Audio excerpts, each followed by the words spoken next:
My name is Trevor Joseph, you're watching Rolling Slow Media, and today I've just come back from Bicester Heritage.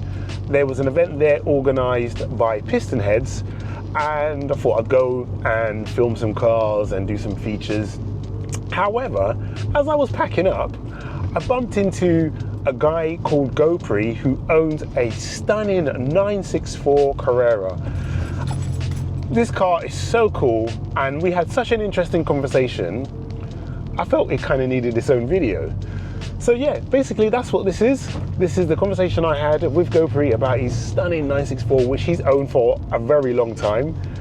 And yeah, let's get into it. Tell me what you think, guys. Leave a comment below. Also, don't forget to like and subscribe if you're not a subscriber of my channel. It would really help build up my channel by getting some more subs. Anyway, without further ado, let's jump into this conversation I had with Gopri about his 964.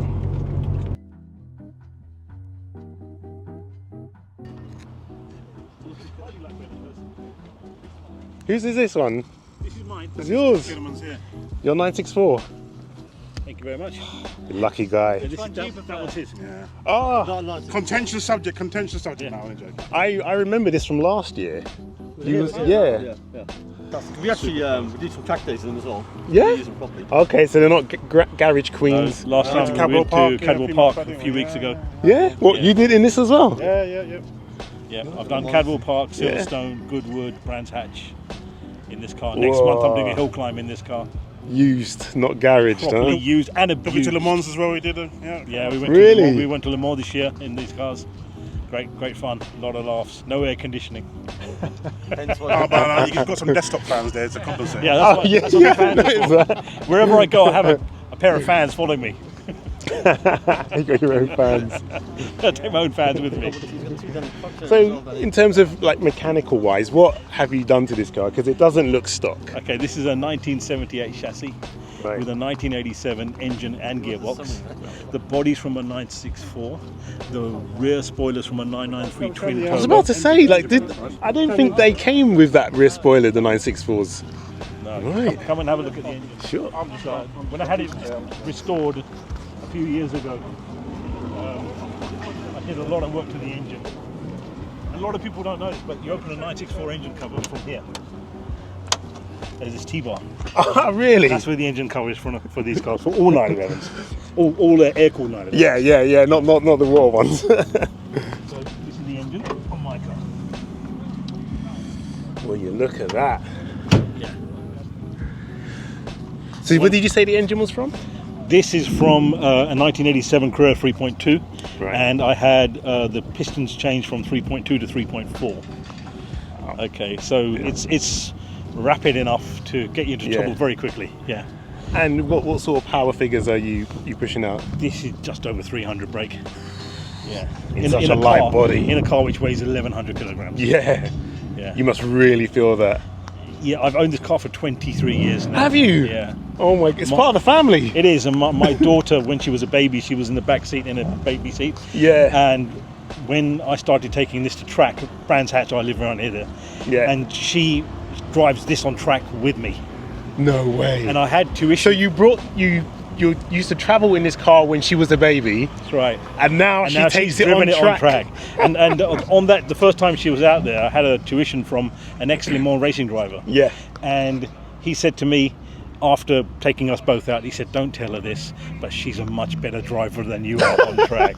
And I said, way. if it was anybody but my offspring, Yeah. I'd be upset, but I'm not, because she's my daughter. Yeah. And she said to me, "Daddy, when you won't be able to drive this because it has no power steering, Yeah. no traction control, no ABS, it's a hard car to drive."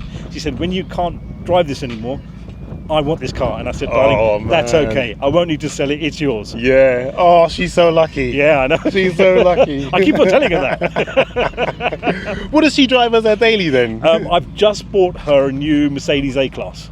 Okay. Yeah. Okay. She passed about 4 years ago. Yeah. And she's been driving a Ford KA.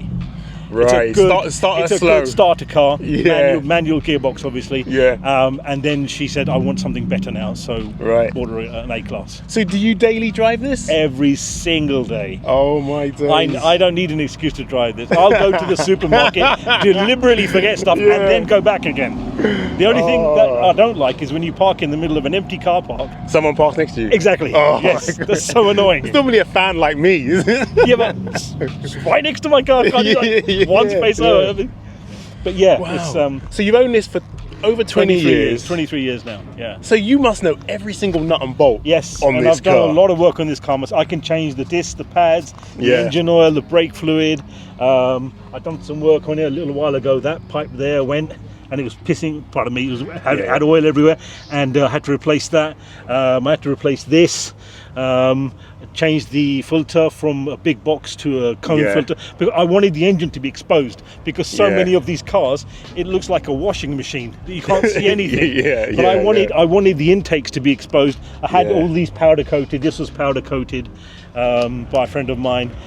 So about 4 years ago the engine was rebuilt. About 2 years ago the body was completely restored. Right, I was gonna it ask was down you to the that metal. next. Yeah. Yeah, like bodywork wise, over 20 years, like what sort of erosion and corrosion and rust have you seen that you then had to replace and repair? Well, for these cars, there are certain parts of the car which do rust. For example, the areas here which hold these lights in place, they rust. Another place is here. These kidney bowls here, they rust. All the way down here. Okay. Another area is on the front. Take this headlamp out, and behind is a headlamp bowl. And they rust there. Porsche actually provide the panels which you can directly cut out and weld for these areas. Because they know where they go. They know they're prone to rust. So I had a guy who took it down to the bare metal. He then lead welded new panels in after cutting everything out. And this car came out like the way it is. But then what I did was I thought, you know what, you only live once. Yeah. Took it on track, and ever since I've never looked back. Yeah. Well, now you've kind of like broken your track virginity. You can just and just you know, take to be it honest off. with you, on the roads nowadays, you can't drive these cars fast. No. Okay. Can't, You go on a track, and you really understand what these things can do and why they've become so famous. Then you understand why. So interior-wise, apart from your fans that you have on your dashboard, what have you done? Any modifications? I haven't is done this a the lot. standard interior? Yes. So interior-wise, the only thing I did was I changed the steering wheel to a Momo Prototipo, that one there, and the gear knob. So that gear knob there, I bought that. I sent the badge to America. They then made the gear knob and embedded the badge inside the gear knob and then sent it back to me. So that's a one of one. You'll never see that on any other car. Okay. The other thing I did was... It's like a crystal ball, isn't it? It is. And the other thing I did was all the gauges, the surrounds, I took all the instruments out, took them apart, and then I restored them all myself. Yeah. Okay. The latest addition is the mats. These are called Coco mats, and they're based in the States. So what you do is you say, I want to buy a pair of these. Yeah. They then send you a paper template. Right. You take your mats out, you draw around your mats, you send the template back. They then make the mats and then send them back, and it will fit your car exactly. So these are called Coco mats, and they're like, you know, these are the preferred mats for 911s, for classic 911s. There's a few things I still want to do. I want to restore the interior fully. I want new carpets. I'd like to get new door cards, door pockets. But it's a labour of love. You keep on spending money on it, but you need to drive It's a nice pet project, isn't it? Exactly. 23-year pet project. That is great. 23-year ownership of a 964. Yeah. So, can I ask how much? I mean, okay, I can't really adjust for inflation, but how much did you pay for this? I paid $10,000 for this. Wow. Okay, and I would say it's now worth between $60,000 to $70,000. I would have thought this would have been more, you know, because I haven't seen 964s like on the Auto Trader for under 70,000. They're like, Thing is, Auto Trader's the wrong website. You need to go to a Classic and Car. Yeah. They'll have the right prices. Collecting Cars, Piston Heads, the website, they'll have these kind of cars. Yeah. Auto Trader's the wrong website for these kind of cars. okay, I'm looking in the wrong place. Looking in the wrong place. Yeah. Wow. Yeah. Wow. Yeah. What's your name? GoPre Carrera. GoPre Carrera. GoPre, yeah. It's a pleasure to meet you. Thank you so much for giving me the walk around of your car. It's nice to show you. It's I like you know what, these things. I love 964s. Yeah. Like, I'm gutted I missed the boat on them. I know. Even when they were cheap, I probably wouldn't have been able to afford them anyway. But now they're just pipe dream cars, you know. Prices, yeah. This car here, for example, the 993 here, he's got the headlamps which are sloped. Yeah. But I prefer the ones which are upright. more upright. Yeah. Got it. I prefer the classic look of these cars. Yeah. And when I bought this, I could have bought one of them, but I still prefer one of these. They're both tidy. I mean, when you put them together like this, like they do sit rather well together. Yeah, they do. Yeah, they do. Yeah. So he takes his on track as well. So you both, So you both are. Myself, Shinder, this guy here, and the black BMW over there. Yeah. That's Adrian's car, the guy with the hat. Now, all three of us, we go on track together. Oh, I see. And this year we went to Le Mans together as well. Yeah. Next year we're going to the Classic Le Mans together as well. Oh, nice. So yeah, we are petrol heads through and through. You are are. indeed. And you're petrol heads that drive their cars, because a lot of these cars came on trailers, left on trailers. They're meant to be driven. They are indeed. The engineers who put these together didn't think, oh, one day they'll be parked up in a garage and people will look at them. Yeah. They didn't think that. I mean, I do understand that, they're not cheap, and you do need deep pockets to maintain these cars, so that's probably why people don't drive them as much. Maintenance wise, if I look after this car and I track it as well, which increases the cost, I'm looking at about $3,000 per annum to keep her on the road. That's not an awful lot. Insurance, would you believe, I pay £300 fully comp, including track day insurance as well. Wow. You know what I mean? Yeah. They don't know how fast you're going. Oh no, they do. Do they? They do. Yeah. The only thing is, if you have an accident on track, the excess is 5% of the value of the car. Ooh. Yeah. Then you So say it's don't have an accident. You say it's a 996. Oh, it's a beautiful car, man. Yeah, thank you so much. You're welcome. It's funny that you guys have pulled up here, because I primarily do Porsches. I see. And I was literally just about to jump in my car and go.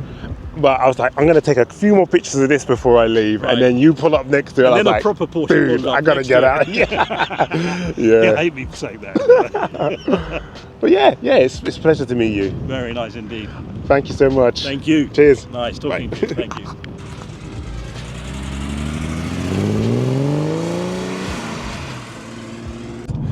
All right, guys, that's it. That's all from me. I hope you enjoyed this little short interview that I did. It was totally spontaneous, like it wasn't planned. Just bumped into him, and yeah, it was such a nice conversation. I felt it deserved its own video. If you like this sort of content, please subscribe if you haven't subscribed already. I'm trying to build up this channel. As of today, we have just over 3,000 subscribers. Really want to try and build this one up, and I can't do it without your help. So yeah, please subscribe if you haven't, and if you have, thank you so much, and I will see you guys in the next video. Until then, take care, peace.